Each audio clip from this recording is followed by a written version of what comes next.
Amada Iglesia, muy buenos días, que el Señor les bendiga en esta mañana preciosa que Él nos concede de vida.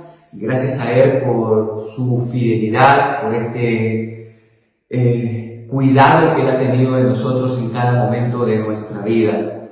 Realmente es un privilegio y a la vez una gran responsabilidad que tenemos. Privilegio porque imagínense ustedes la mano del Creador de todas las cosas, de las cosas visibles y de las cosas invisibles, es la que está con nosotros. Y por eso la Escritura señala que si Dios es por nosotros, ¿quién contra nosotros? Ese es un gran privilegio, pero también es una gran responsabilidad, porque cada uno de nosotros estamos llamados a reflejar la imagen de aquel que nos perdonó, de aquel que dio su vida por nosotros, de aquel que nos santificó, que nos apartó para Él, de aquel que nos dio su Espíritu Santo y que nos ha hecho un llamado para anunciar las virtudes de Él, anunciar las maravillas de Él. Así que ese es un gran privilegio, pero a la vez es una gran responsabilidad.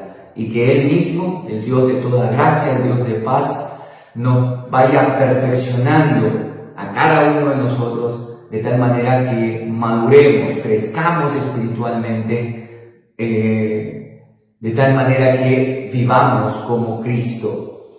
Que aquello que dice el apóstol Pablo, imitemos a Dios como hijos muy amados. Deseando con todo mi corazón que ustedes estén bien junto a sus familias, que durante todo este tiempo estén gozando de su provisión, de la fortaleza también, de su gracia y de su paz que sobrepasa todo entendimiento.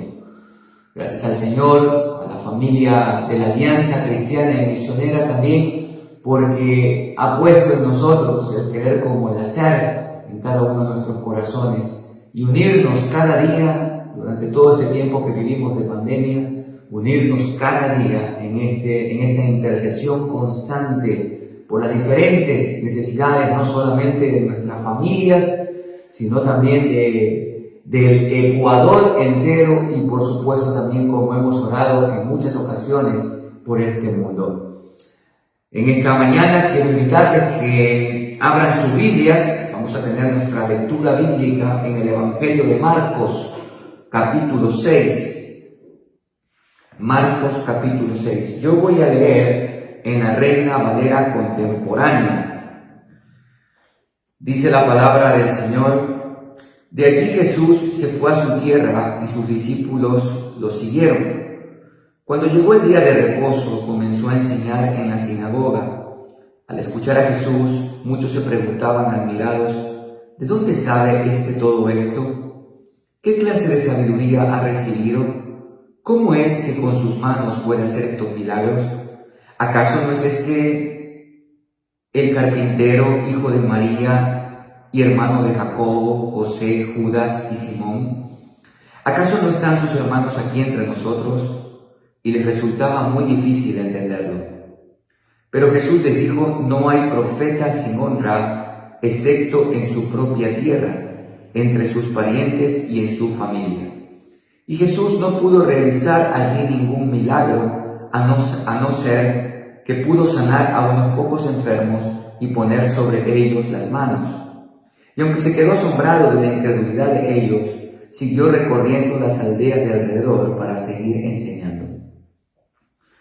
Jesús llamó a los 12 y comenzó a enviarlos de 2 en 2. Les dio autoridad sobre los espíritus impuros y les mandó que no llevaran nada para el camino. Aparte de un bastón, no debían llevar mochila, ni pan, ni dinero en el cinto.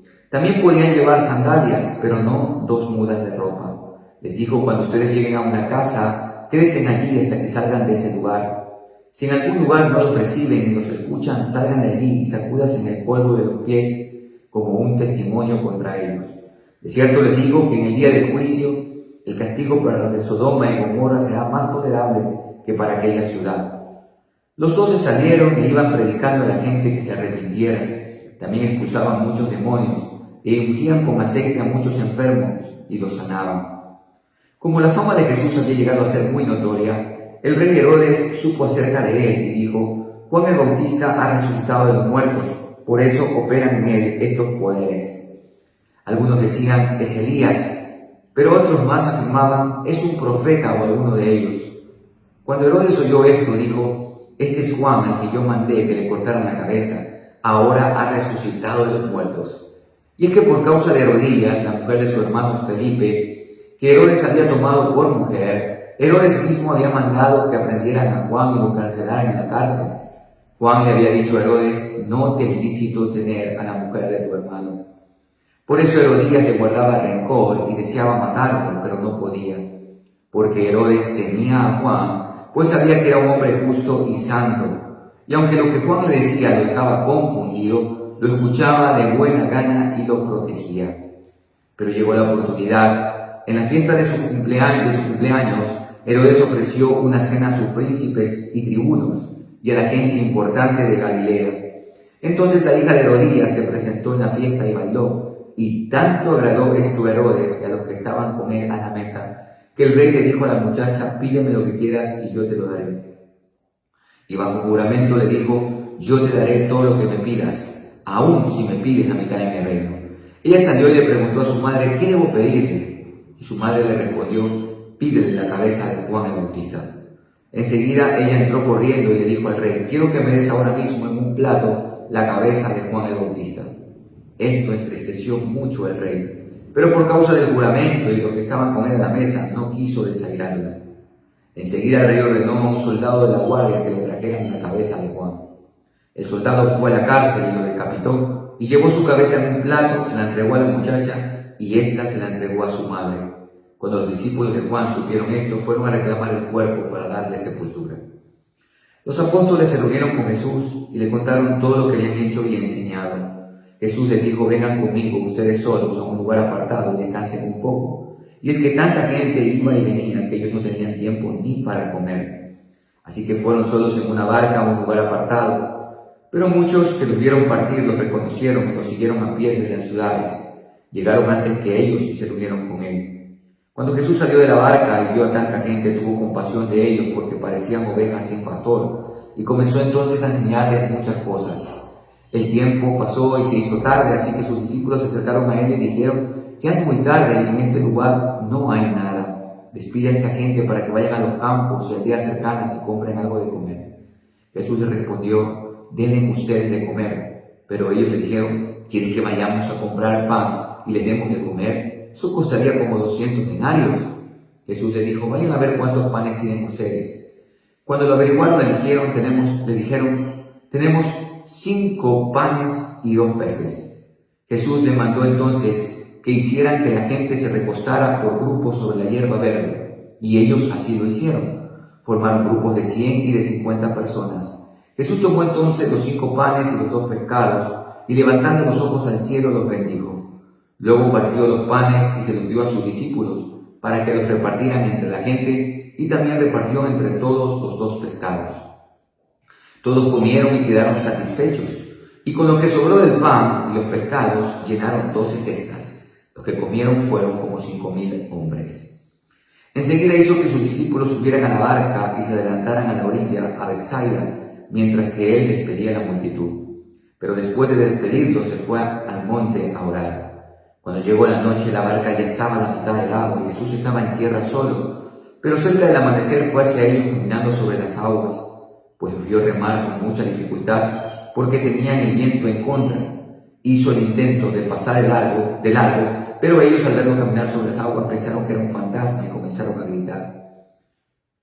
Pues todos lo vieron y se asustaron, pero él enseguida habló con ellos y les dijo: ánimo, soy yo, no tengan miedo.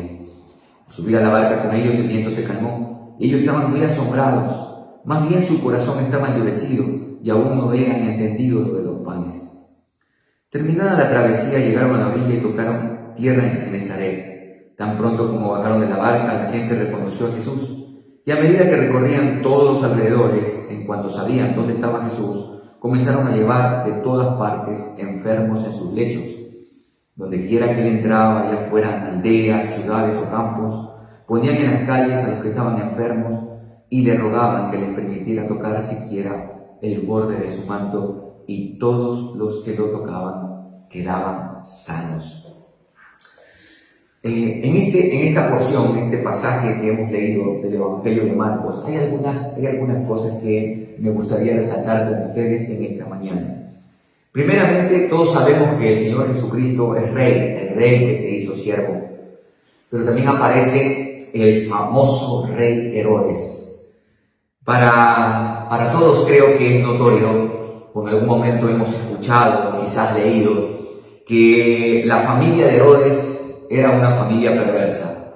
Desde Herodes el Grande y todos aquellos que fueron sus hijos, no había absolutamente nada de bueno. De hecho, había una especie de proverbio, de adagio popular en Roma, que se decía que era mejor ser un perro de Herodes que un hijo, porque Herodes había matado incluso a sus hijos, no tenía compasión ni siquiera de sus hijos.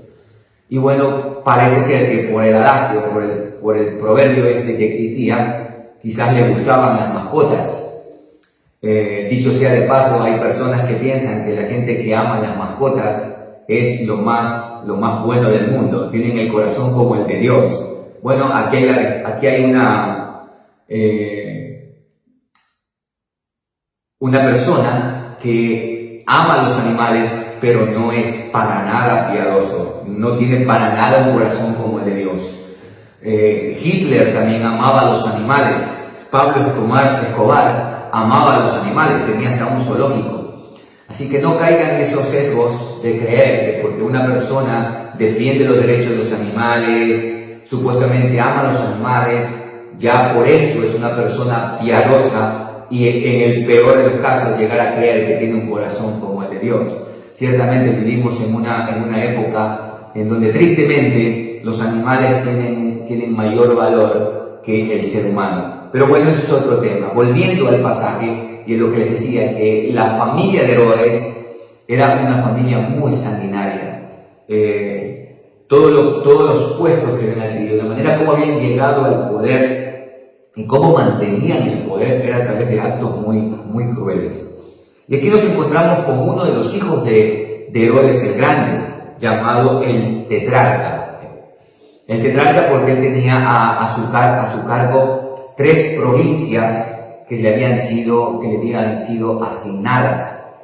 Y vemos aquí en el pasaje, en el capítulo que hemos leído, en la primera parte, que el Señor Jesús va a su tierra, a la tierra de Nazaret, donde se crió, y comenzó allí a enseñar en la sinagoga, pero muchas de las personas que le escuchaban, y Jesús estuvo en Nazaret aproximadamente hasta los 30 años, las personas que le escuchaban estaban admirados y se hacían preguntas.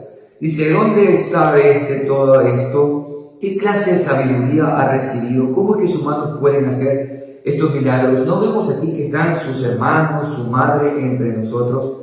Y aquí la Reina Valera contemporánea dice que les resultaba muy difícil entenderlo, pero otras versiones, incluso la Reina Valera del 60, dice, y se escandalizaban de él.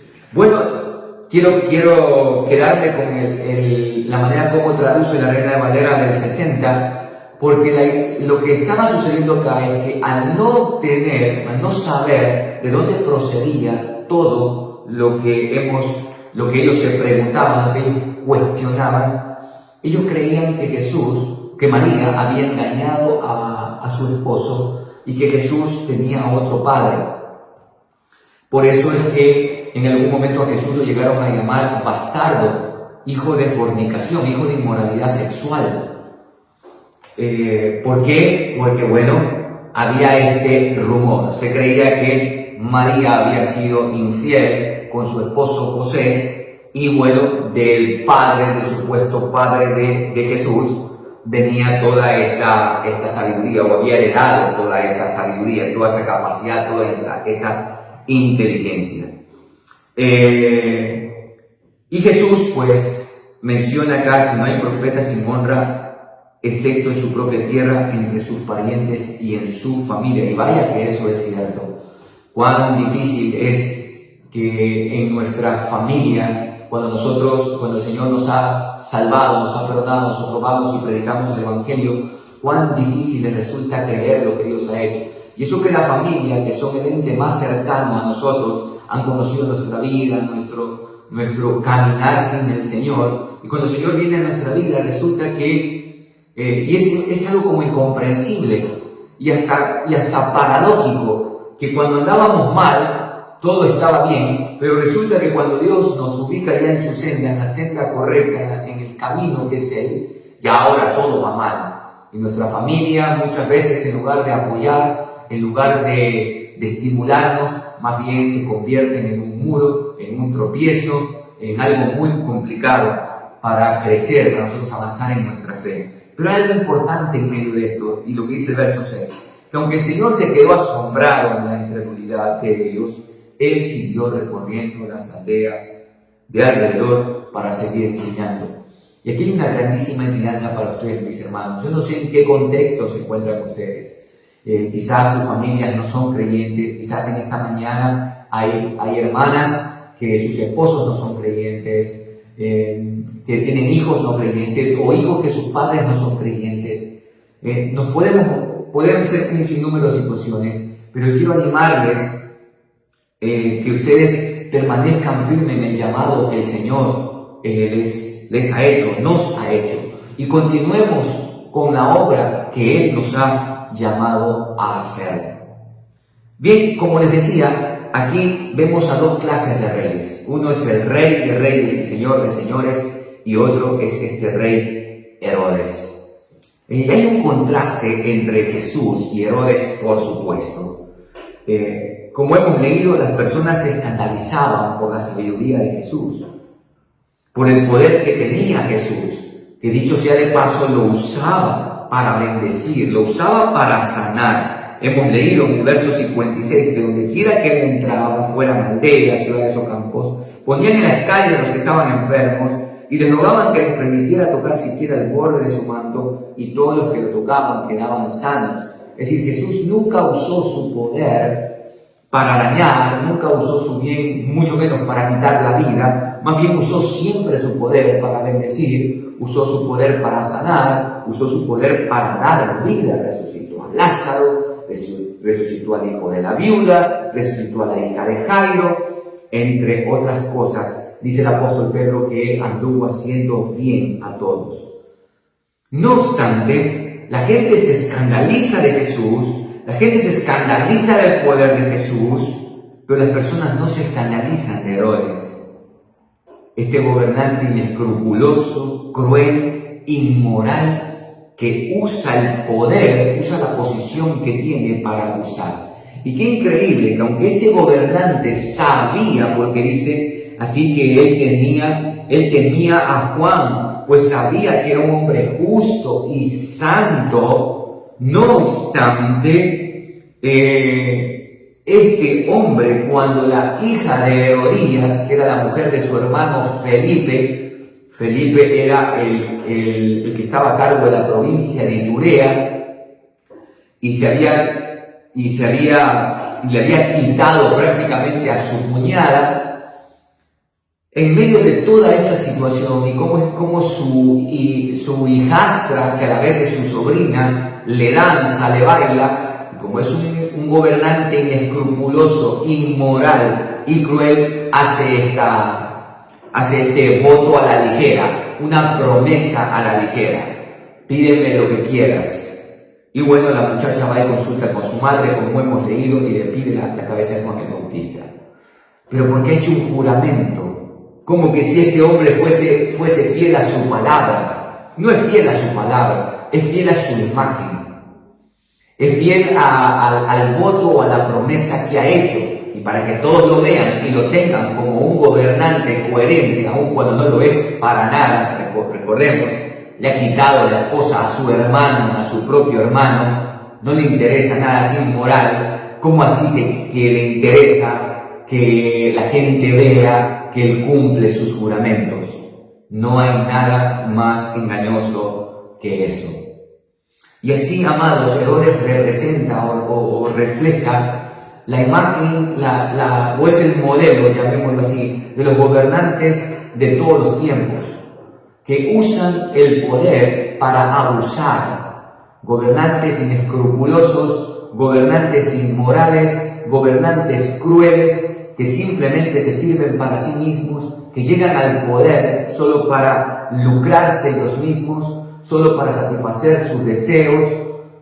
Muy difícil encontrar en la historia de la humanidad gobernantes que realmente se han dedicado a servir a sus pueblos. Si los encontramos, sería contados con los dedos de la mano realmente.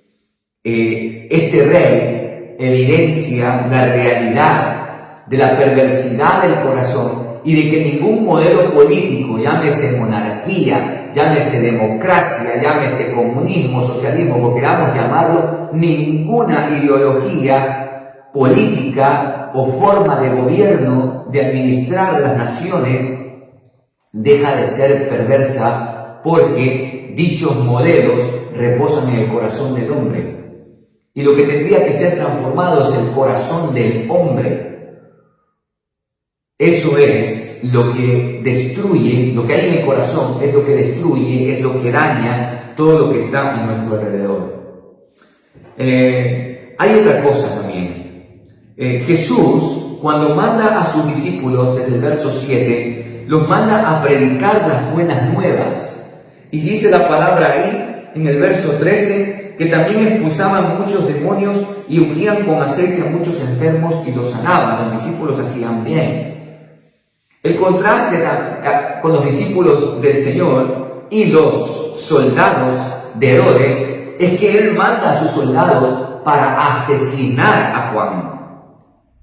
Nuevamente vemos acá cómo usa todos los recursos, llámese humanos, materiales, económicos, de su reino para asesinar, para cumplir con los deseos caprichosos de una muchacha que le había danzado sensualmente, que le había hecho una especie de baile sensual y lo había encantado, y en medio del alcohol y todo lo que se vivía en esa fiesta, de todos los excesos, hace ese voto y manda a sus soldados a asesinar a Juan.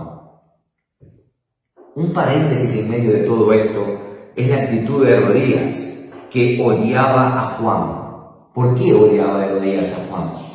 Odiaba a Juan porque Juan le mencionaba la verdad, le hablaba la verdad, le decía que la actitud que tenía Herodes no era lícita, no te es lícito tener a la mujer de tu hermano, y Herodías le guardaba rencor y deseaba matarlo. Así es el impío, el pagano. Desea matar al justo porque el mensaje del justo, la vida del justo, la conducta del justo es como un sol incandescente en sus ojos que no le da paz. Es como tener una espina en alguna parte del cuerpo molestosa que no le concede paz. Es un martillo constante en la conciencia que no le da paz. Y quería asesinarlo, quería matarlo, pero no podía hasta que se le presentó la oportunidad. Aquí el contraste entre el Rey de Reyes y un rey terrenal. Nunca, amada iglesia, jamás pongamos nuestra mirada en los reyes terrenales. Son corruptos, son inmorales. Hay, por supuesto, también sus excepciones, pero son pocos, poquísimos, diría yo, y no obstante, la corrupción de su corazón está allí. Toda política de cualquier ideología siempre va a ser corrupta y buscar sus propios beneficios. Lo hemos visto, como aquellos que siempre están hablando de los pobres, si hubiesen hecho algo por los pobres, nuestro país, el Ecuador, no tendría el 75% de pobreza, porque no sé de dónde se le ocurrió a quien va a ser el ministro de Finanzas decir que el 50% del Ecuador son pobres y el otro 50% son ricos. Eso es falso. Eso no es verdad. Tan solo basta con ir a Google y entrar al Instituto Nacional de Estadísticas y Censos y ver que en el Ecuador actualmente, usted lo puede ver, la pobreza está en el 47.5 y la pobreza extrema en el 26 algo. Sumen, amados, sumen, es simplemente una suma sencilla. Las 3/4 partes de la población del Ecuador son pobres.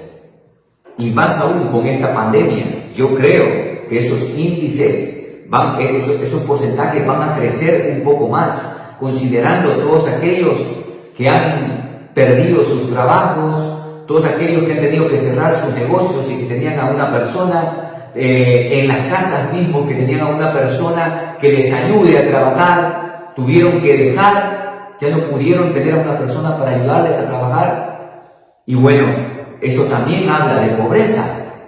Así que Dios nos ampare y tenga misericordia de nosotros, y es en Él que tenemos que tener la plena y absoluta confianza. Dios es proveedor, amados, y eso es lo que menciona aquí esta parte de la alimentación de los 5,000. Pero qué rápido se nos olvida todo lo que Dios ha hecho, porque los discípulos ven esa manifestación grandísima de haber alimentado a más de 5,000 personas, porque Mateo, cuando habla de esto, dice que sin contar las mujeres y los niños. Y recuerde que Mateo es un publicano, él tiene muy en cuenta los números. Marcos no, lo que le interesa resaltar es esto, y ese es su objetivo, su propósito. Y cómo los discípulos, cuando se encuentran en una situación bastante complicada en el mar, comienzan a llenarse de temor, comienzan a ver que se ha perdido todo. Y cuando Jesús sube a la barca y todo se calma, siguen espantados, siguen atemorizados, no saben cómo es que puede subirse a la barca y calmar todo. Y dice acá que más bien su corazón estaba endurecido y no habían entendido ni siquiera lo de los panes. Amados, debemos confiar en Dios en toda situación. Seguramente usted puede testificar de su provisión. Seguramente usted y yo podemos testificar de algún milagro en nuestra vida.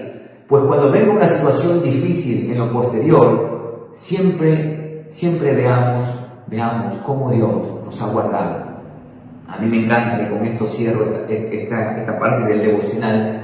En la cosmovisión hebrea, el pasado no es algo que está atrás, el pasado es algo que tenemos que tenerlo delante. Piensan así en la cosmovisión hebrea. Y usted se preguntará por qué. Porque en el presente siempre debemos ver qué es lo que Dios ha hecho atrás. Es algo así como el retrovisor del carro. No está atrás, está delante para poder mirar hacia atrás, de tal manera que cuando vamos a tomar una decisión no provoquemos un accidente de tránsito. De la misma manera, amados, el pasado tiene que estar delante de nosotros, ver lo que Dios ha hecho, para que en toda decisión que tomemos recordemos siempre que Él ha sido fiel.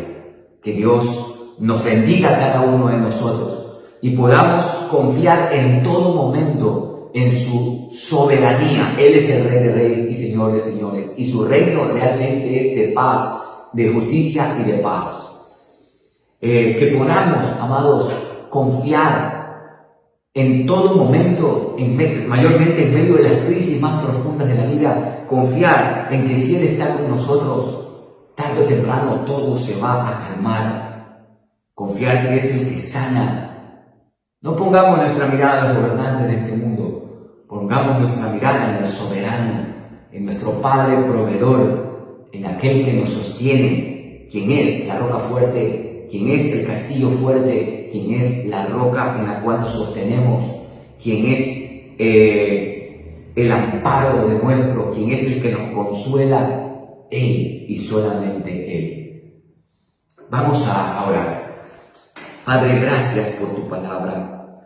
y por recordarnos que tú eres el soberano y que a diferencia de todos los soberanos de este mundo, Señor, que solo buscan sus propios beneficios, tú, Padre amado, eres fiel y eres bueno, eres santo. En ti no hay mudanza, en ti no hay variación, tú eres inmutable, tú no cambias. Y siendo todopoderoso, jamás usas tu poder para humillar, jamás usas tu poder para asesinar, jamás usas tu poder para dañar, usas tu poder para bendecir. Usas tu poder para arrancar lo que está mal en nuestra vida y sembrar lo que produzca fruto, fruto para la gloria y honra de tu nombre y para el deleite de los que están a nuestro alrededor. Gracias, Padre, porque no solamente eres el soberano, sino también el Padre proveedor, aquel que nos sostiene, aquel que se ocupa de nuestras necesidades, aquel que conoce aún en tu soberanía, en tu omnisciencia, Señor, todos los cabellos de nuestra cabeza están contados. Sabes todo de nosotros y aún así nos amas, nos sostienes, nos cobijas, como dice el salmista, debajo de tus alas. Bendito seas, Padre. Ayúdanos a recordar siempre, a tener presente todo lo que tú has hecho en el pasado, de tal manera que en este presente podamos tener la firme confianza de que tú estás con nosotros y en nosotros, y el futuro no le tengamos temor, y no se nos presente con incertidumbre, sino con la plena confianza, absoluta confianza de que los que te amamos, todo nos ayuda para bien, independientemente de cómo se presente ese futuro. Señor, que tengamos absoluta confianza en ti, pues no hay nadie que haya salido defraudado, que haya puesto su confianza en ti. Tu palabra dice que tú eres galardonador de aquellos que ponen la confianza en ti. Gracias, Señor, por darnos este tiempo como iglesia. Gracias, Padre, por poner en nuestro corazón este deseo incesante de tener este espacio en el día contigo y a través de la virtualidad unirnos, oh Dios, delante de ti para clamar, para agradecer, para rogar, para bendecir, porque para eso hemos sido llamados, para bendecir.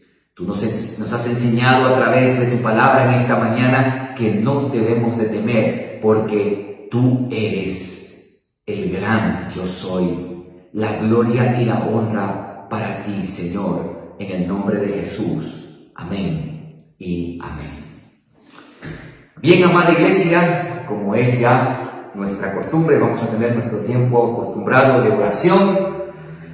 En este primer tiempo de oración vamos a orar por todos los centros farmacéuticos que distribuyen las medicinas a la ciudadanía. Oremos para que haya el abastecimiento suficiente. Oremos para que los dueños de las farmacéuticas no abusen, no se manejen bajo los parámetros de la economía, de la oferta y la demanda. Como hay tanta demanda ahorita, entonces crecen los precios porque están demandando, porque la gente necesita. Amados, oremos para que sean empáticos en medio de toda esta situación que estamos viviendo y que el gobierno también se preocupe por abastecer, por traer todo lo necesario en las importaciones, que dé apertura de todo lo que se necesite. Estas medicinas especialmente para aquellos que están intubados y que es tan necesaria para que puedan salir de esa crisis. Vamos a orar. Padre, en este tiempo queremos rogarte por todas las farmacéuticas y los centros que distribuyen las medicinas a la ciudadanía. Te pedimos en el nombre de Jesús primeramente que tú, Señor, abastezcas estos lugares con la medicina necesaria para las necesidades diarias que se presentan a causa del COVID, pero también a causa de otras afecciones. Te pedimos en el nombre de Jesús que las farmacéuticas sean conscientes, y no por el hecho, Señor, de la tan alta demanda que hay por motivo del COVID-19, excedan en los precios de estos medicamentos. Mira, Señor, cómo hay todo este tráfico de medicinas, cómo se abusa del dolor, de la enfermedad. Si hay algo que demuestre la miseria humana, realmente este es un ejemplo paradigmático. Y te pedimos misericordia, Señor. Oro por los laboratorios, para que ellos también, Padre, puedan, no estoy diciendo que no ganen, Señor, pero que no extralimiten sus ganancias. Tú sabes, Padre, que a lo que salud se refiere, hay miles, por no decir millones detrás. ¿Qué es lo que el ser humano no hace por la vida? ¿Qué es lo que el ser humano no busca por alargar su vida, Señor? Te rogamos en el nombre de Jesús que tú tengas misericordia. Te pedimos en el nombre de Jesús que los laboratorios, los dueños de los laboratorios, sean conscientes y que puedan dar toda la medicina a unos precios razonables, y que asimismo las farmacéuticas lo hagan con el que la necesita. Señor, aquí también quiero rogarte por esas medicinas que desconozco totalmente, pero que se nos dice que cuestan entre 1 y 2 millones de dólares para salvar la vida de personas con enfermedades catastróficas. Señor, tú eres el que da el conocimiento. Tú eres el que le ha dado conocimiento a estos que han creado este medicamento. ¿Cómo puede ser posible que usen eso para lucrarse a costa del dolor? ¿Cuántas familias, cuántas madres de estos niños últimamente que hemos escuchado que necesitan esta medicación, oh Dios, no encuentran ninguna esperanza? ¿Y qué esperanza pueden encontrar, Señor? ¿Quién en nuestro país tiene 2 millones de dólares? Serían muy pocos, contados con los dedos de la mano, Padre. Y por eso te pido y te ruego también por tu asistencia en la vida de estos niños, de Derek, entre otros, que están sufriendo, Señor, que tienen poco tiempo de vida si no se les da esta medicación. Pero también, Padre, sensibiliza los corazones de quienes distribuyen este tipo de medicamentos para que tengan misericordia. Dios de toda gracia, presentamos todo esto rogándotelo en el nombre de Jesús. Amén y amén. En este segundo tiempo, amados, vamos a orar por todas las familias del país, pero específicamente por nuestros hermanos creyentes. ¿Para qué? Para que cada hogar sea un altar de adoración a nuestro Señor. Para que en cada hogar se ore, para que cada hogar se estudie la palabra, no simplemente se la lea, se estudie. Para que en alguna manera los padres vuelvan a ese principio tan antiguo en donde estas palabras estarán en tu corazón y las enseñarás a tus hijos cuando te levantes, cuando te acuestes, en el camino, etcétera, etcétera, etcétera.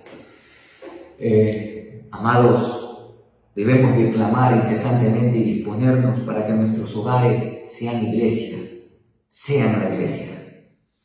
Por supuesto, en los hogares donde ustedes como padres que me escuchan son creyentes, por supuesto que sí. Estamos hablando de los hogares de creyentes en el país. Si usted es creyente, su esposo no, bueno, es su llamado a orar. Si usted es creyente, si usted es el creyente y su esposa no, está llamado a clamar, querido hermano. Por supuesto no la va a obligar a escuchar, no lo va a obligar a escuchar. Usted dispóngase a tener su tiempo con Dios y a clamar por su hogar. Ahora vamos a orar en esa dirección. Padre, ahora queremos rogarte, Señor, por cada familia de tus hijos en esta nación del Ecuador. Señor, para que nuestros hogares cumplan con lo que tu palabra dice, con ese principio tan antiguo, en donde tu palabra era el centro, en donde en las casas, las familias, tu palabra era el centro.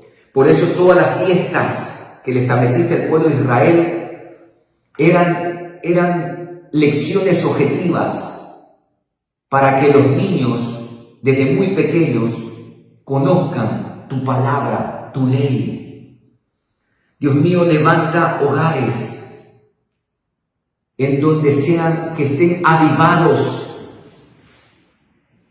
en donde la oración, la lectura, la meditación, el estudio de tu palabra y la práctica de ella sea una realidad, donde los hijos puedan ver que los padres se aman, donde los hijos se sometan a sus padres, donde los hijos puedan ver que sus padres son éticos en sus trabajos, en su forma de comportarse, de conducirse. Señor, quizás no hemos entendido que durante todo este tiempo que nos has encerrado, lo que has querido es tenernos en nuestras casas y recordarnos lo que es principal en la vida, la familia. Te pedimos perdón por haber dejado de un lado la familia. Y Señor, hoy nos volvemos a ti y oramos para que tú avives el fuego tuyo en nuestro corazón, Señor, por tu Espíritu Santo. Que nos volvamos a ti, que reconozcamos, Señor, que solo tú eres Dios y que nuestros hogares necesitan la palabra de Dios para vivir conforme a la voluntad de Dios. Te rogamos todo esto en el nombre de Jesús. Amén y amén. En este tercer tiempo, amados, vamos a orar por todos los ecuatorianos. Vamos a orar en especial por la Iglesia de Cristo. ¿Para qué? Para que podamos ser generosos con las personas que padecen mayor necesidad, porque muchos hoy en día no tienen un ingreso fijo. Hay que dar gracias a Dios por aquellos que tenemos un ingreso fijo, hermanos. Pero no nos olvidemos que los pobres siempre estarán entre nosotros. No olvidemos que nuestro Dios es generoso, así de la misma manera también nosotros seamos generosos. Por supuesto, cuando hablamos de pobreza, no hablamos de aquellos que viven a costa de otros, no. El pobre en la Biblia es aquel que, aun cuando se esfuerza por las circunstancias, por alguna cosa que ha sucedido, ha caído en la pobreza, pero es alguien que trabaja, es alguien que se esfuerza. A ese, amados, tenemos que ayudar. A esos pobres tenemos que ayudar, porque nuestro Dios es un Dios generoso. Oremos.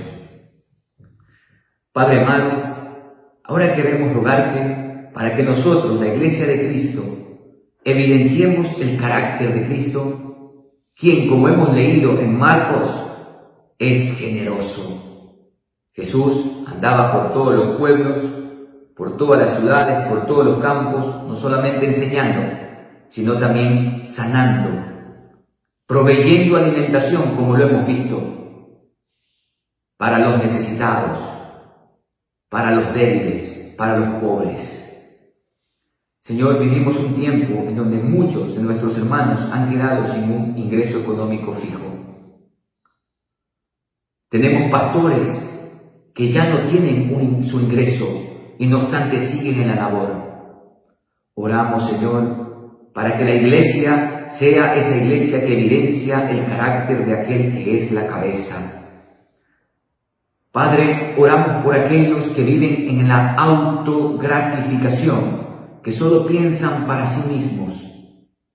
Te rogamos en el nombre de Jesús que los confrontes con tu palabra y que ellos se arrepientan y se vuelvan a ti, el Dios de toda gracia, como dice tu palabra. Tú eres el Dios de toda gracia, el que da inmerecidamente, Señor.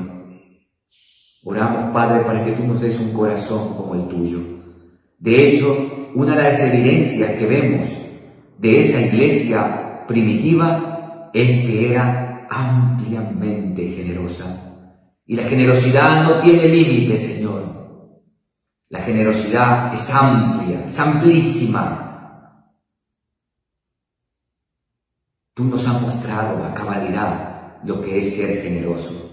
Y no solamente se basa en dar algo, sino también en darnos como tú te diste por cada uno de nosotros.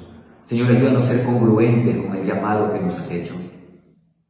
Y que lo que decimos con nuestra boca lo pongamos en práctica en nuestras manos, con nuestras manos. En el nombre de Jesús. Amén y amén. Ahora vamos a orar, hermanos, por las autoridades legislativas de nuestro país. Y usted sabe por todos estos juicios que se están llevando a cabo últimamente en todos los casos de corrupción, de homicidios y más.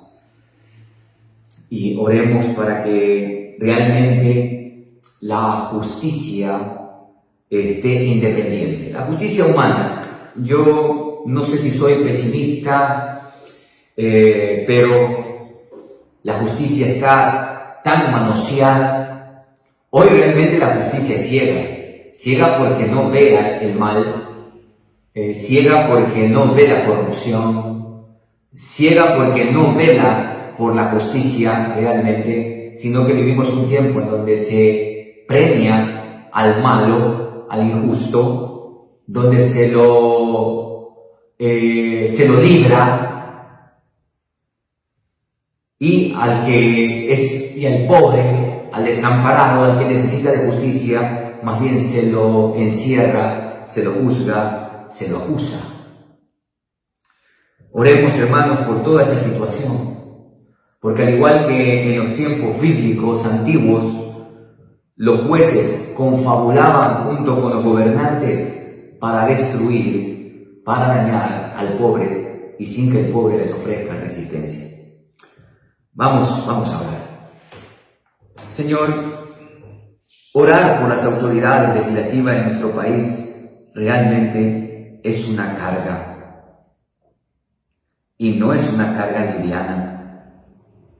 Es una carga gravosa. Pues Dios, la realidad de la función legislativa en nuestro país es que ha sido manoseada y usada por el gobierno de turno para traer miedo, para imponer sus leyes y sin que nadie les ofrezca resistencia. Señor, nosotros hemos visto con nuestros propios ojos cómo nos han saqueado, esa es la palabra. Y sin embargo, no hay ninguno de ellos en la cárcel.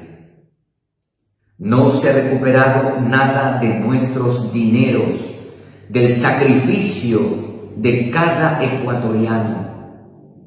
Más bien, los corruptos han sido sobreseídos por la justicia, librados por esa justicia, mientras que el que necesita de ella, la justicia se ha tapado los ojos.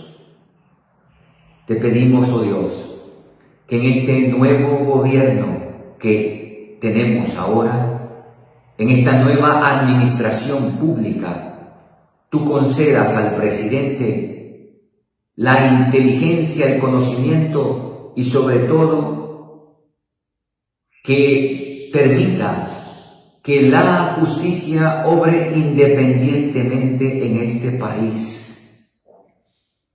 Pero también, Señor, oramos para que el Consejo de la Judicatura, tú pongas allí personas con ética, que no se vendan al mejor postor, sino que estén dispuestos a actuar en base a lo que las leyes de nuestro país establecen.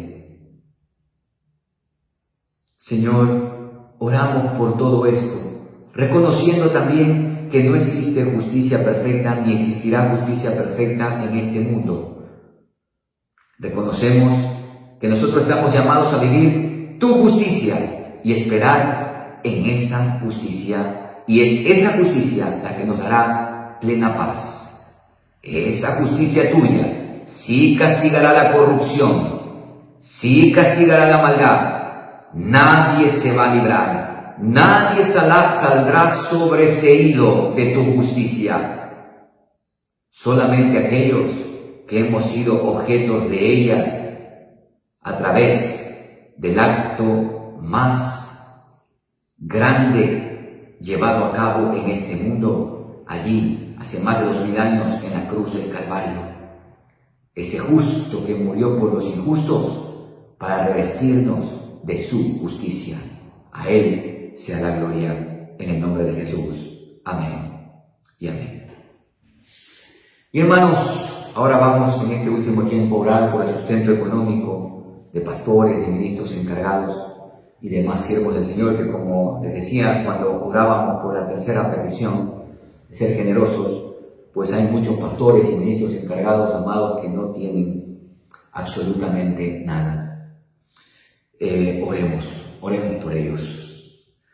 Señor, te ruego en el nombre de Jesús ahora por nuestros consiervos, pastores, ministros encargados y demás siervos tuyos que en medio de esta situación han quedado sin el sustento económico. Te pedimos en el nombre de Jesús que la iglesia tú la despiertes y tenga cuidado de aquellos que se han conducido fielmente, por supuesto, y que aún en medio de la necesidad, ellos siguen honrando tu nombre y sirviéndote a ti. Han sido llamados por ti, Señor. Sosténlos, avívalos, provee, Padre. Y por supuesto, como yo siempre lo he mencionado, tú eres todopoderoso y podrías hacer caer del cielo maná. Pero hoy nos has sellado a nosotros con el Espíritu Santo, y la iglesia, como dice tu palabra, es aquella que mirando la necesidad se dispone a actuar conforme a ella. Abre nuestros ojos, Señor, para ver la necesidad y sostener a los pastores, ministros encargados y demás siervos tuyos. Viene a mi mente Byron Mendoza, allá en la Bramadora, en el sector donde él está, que ahora está enfermo. Él no está sirviendo en una iglesia, no obstante, en el llamado que tú le has hecho, ha levantado ya la iglesia en un sector allá. Ahora está enfermo, Señor, y te pedimos en el nombre de Jesús que pongas tu mano de gracia sobre él y levantes y le restaures. Gracias por su vida, por la vida de su esposa y de su primogénita Rafaela, a quien él tanto ama. Sosténlos y guárdalos, Señor. Y a través de él oro por cada consiervo, Padre amado. Sosténlos, guárdalos, Señor. Gracias por sus vidas. Gracias porque han sido fieles al llamado. Señor, tú no eres deudor de nadie. Y que nuestros consiervos confíen plenamente en ti. Tú eres nuestro proveedor. Eres nuestro santificador. Tú eres nuestro Señor. Somos tus esclavos. Tú eres el que nos da el alimento diario, así lo has prometido. Nos queda confiar plenamente en tus promesas. Gracias, Padre, por darnos este tiempo, este espacio. Te bendecimos, te amamos, en el nombre de Jesús. Amén y amén. Amada Iglesia, que el Señor nuestro Dios les bendiga en este día y que ustedes puedan cumplir su labor para la gloria y para la honra de Él. A Él sea la gloria por siempre, por todos los siglos. En el nombre de Jesús. Amén y amén. Nos veremos, Dios mediante, el próximo día martes, si el Señor así lo permite. Que tengan un buen día. Bendiciones.